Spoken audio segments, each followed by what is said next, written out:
5 மாநில சட்டமன்ற தேர்தல்களில் தேசிய ஜனநாயக கூட்டணி மாபெரும் வெற்றி பெறும் என மத்திய இணையமைச்சர் எல் முருகன் தெரிவித்துள்ளார். நிதின் நவீன் பதவியேற்பு விழாவில் பங்கேற்ற மத்திய இணையமைச்சர் எல் முருகன், பாஜகவின் ஆற்றல் மிகு வலிமை மிகு இளம் தலைவராக நிதின் நவீன் பொறுப்பேற்றிருக்கிறார் என தெரிவித்தார். கேரளா, தமிழ்நாடு, மேற்கு வங்கம் உள்ளிட்ட 5 மாநில சட்டமன்ற தேர்தல்களில் பாஜக மற்றும் தேசிய ஜனநாயக கூட்டணி மாபெரும் வெற்றி பெறும் என தெரிவித்தார். இதனைத் தொடர்ந்து பேட்டியளித்த நயினார் நாகேந்திரன், தமிழ்நாடு அரசு மீது இருக்கக்கூடிய அதிருப்தி காரணமாக பல இளைஞர்கள், இளம் பெண்கள் தேசிய ஜனநாயக கூட்டணிக்கும் ஆதரவளித்து வருகிறார்கள் என்றும், தேசிய ஜனநாயக கூட்டணிக்கு யார் ஆதரவளித்தாலும் அதனை எல்லோரும் ஏற்றுக்கொள்வோம் என்றும் தெரிவித்தார்.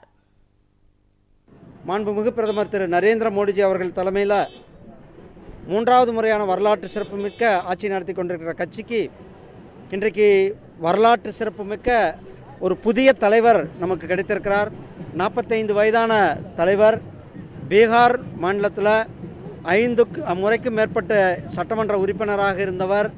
அங்கு அமைச்சராக பணியாற்றியிருக்கிறார். வேறு மாநிலங்களுக்கு சத்தீஸ்கர் மாநிலத்திலெல்லாம் அந்த மாநிலத்தினுடைய பார்வையாளராக இருந்திருக்கிறார். ஒரு அனுபவம் வாய்ந்த அரசியல்வாதி. அவர் எங்களுக்கு தலைவராக கிடைத்திருக்கிறார்.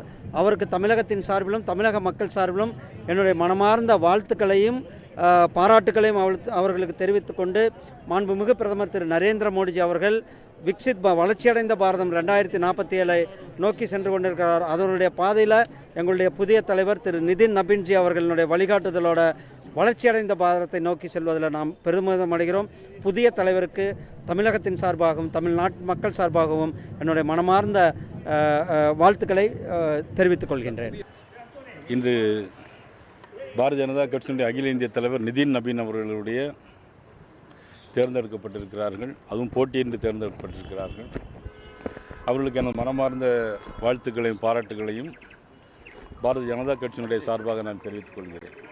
ஏப்ரல் மாதம் நடைபெறுகிற சட்டமன்ற பொதுத் தேர்தலில் நிச்சயமாக தேசிய ஜனநாயக கூட்டணி வெற்றி பெற்று பெரும்பான்மையான முறையில் ஆட்சி அமைக்கும்.